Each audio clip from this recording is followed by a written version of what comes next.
అభినందనలు, శుభాభినందనలు. ఈరోజు మనం ఒక హిస్టారికల్ డేకి శ్రీకారం చుట్టాం. కొత్త ప్రభుత్వం వచ్చి 12వ తారీఖుకి ఒక సంవత్సరం అవుతుంది. ఈ సంవత్సరం కంటే ముందే ఒక విజన్ తయారు చేసుకున్నాం.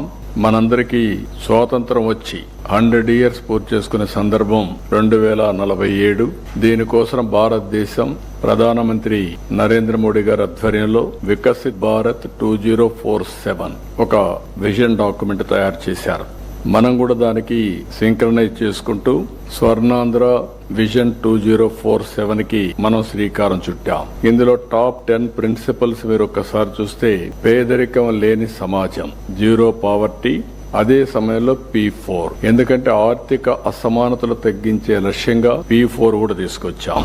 ఇంకొక పక్క ఉద్యోగ కల్పన, అది కాకుండా మూడోది నైపుణ్యం, మానవ వనరుల అభివృద్ధి, నాలుగోది నీటి భద్రత, తాగడానికి గాని, వ్యవసాయానికి, ఇండస్ట్రీకి, water security, agritech, future is agriculture. Agriculture లో రైతుకు గిట్టుబాటు ధర రావాలి, ఆదాయం పెరగాలి. అందుకే ఈ రోజు మనం అగ్రిటెక్ ని ఫోకస్ చేస్తున్నాం, వాల్యూ అడిషన్ కూడా ఫోకస్ చేస్తున్నాం.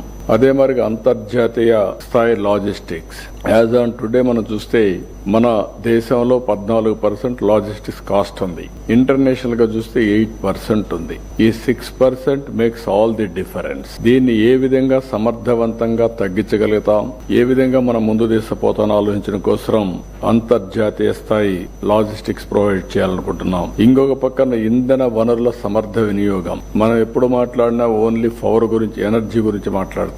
ఎనర్జీనే కాకుండా all works of life, even transport, diesel, petrol, ఏదైనా సరే ఇది ఎనర్జీ కింద పనిచేస్తుంది. కాబట్టి మొత్తం మనం సమర్థవంతంగా ఏ విధంగా మనం అమలు చేయగలుగుతాం, గ్రీన్ ఎనర్జీకి ఎట్లా పోతాం, కాస్ట్ ఎట్లా తగ్గిస్తాం, democratisation of power generation is a reality. మన ఆఫీసుల ముందర, మన ఇంటి దగ్గర, మన పొలం దగ్గర, లేకుంటే మన బస్ స్టాండ్ లోని ఎక్కడికక్కడ ఈ యొక్క ఎనర్జీ, గ్రీన్ ఎనర్జీ తయారు చేసుకుని మనం వాడుకుని గ్రిడ్ ద్వారా ఎప్పటికప్పుడు బ్యాలెన్సింగ్ చేసుకునే అవకాశం ఉంటుంది.